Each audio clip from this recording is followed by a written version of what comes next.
Hello বন্ধুরা, আমাদের প্রত্যেকেরই মনে একটি প্রশ্ন থেকেই যায় যে আমরা 300 বছর কিংবা 400 বছর বেঁচে থাকতে পারি না কেন।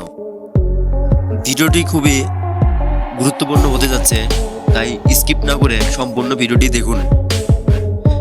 আমাদের জীবন সংক্ষিপ্ত হলেও একটি মুহূর্তে সুখের ছোঁয়া নিয়ে আসে, কিন্তু প্রশ্ন তো থেকেই যায় আমরা কেন 300 বছর বাঁচতে পারবো না।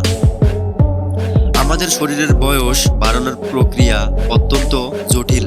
কোষের সংস্কার ক্ষমতা কমে যায় আর মেটাবলিজম ধীরে চলে, কিন্তু আমরা জেনেটিক্স এবং আধুনিক চিকিৎসার মাধ্যমে বেশ কিছু উন্নতি করতে পারি। তবুও আমাদের মানবদের প্রাকৃতিক সীমাবদ্ধতা আমাদের বড় চ্যালেঞ্জ।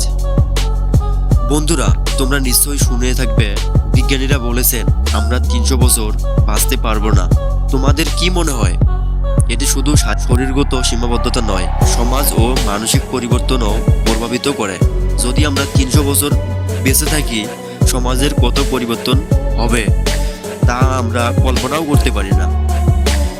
হয়তো আমরা 300 বছর বাঁচতে পারবো না, কিন্তু প্রতিদিন নতুন কিছু শেখার আমাদের হাতেই রয়েছে। আমাদের জীবনকে পূর্ণাঙ্গ করে তোলার চেষ্টা তো আমাদেরই করতে হবে। বন্ধুরা, শেষবারের মতো আমি আবারও বলতে চাই, জীবন আমাদের হাতে দেওয়া একটি উপহার মাত্র। যতদিন বাঁচি ততদিন আমাদের প্রতিটি মুহূর্তকে উপভোগ করা উচিত, আনন্দের সাথে কাটিয়ে দেওয়া উচিত।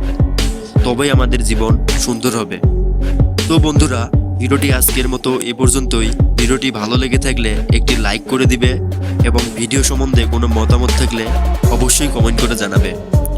আর আমাদের চ্যানেলে নতুন হয়ে থাকলে চ্যানেলটি অবশ্যই সাবস্ক্রাইব করে রাখবে পরবর্তী ভিডিও পাওয়ার জন্য। বন্ধুরা, সে পর্যন্ত সবাই ভালো থাকবেন, সুস্থ থাকবেন। আল্লাহ হাফেজ।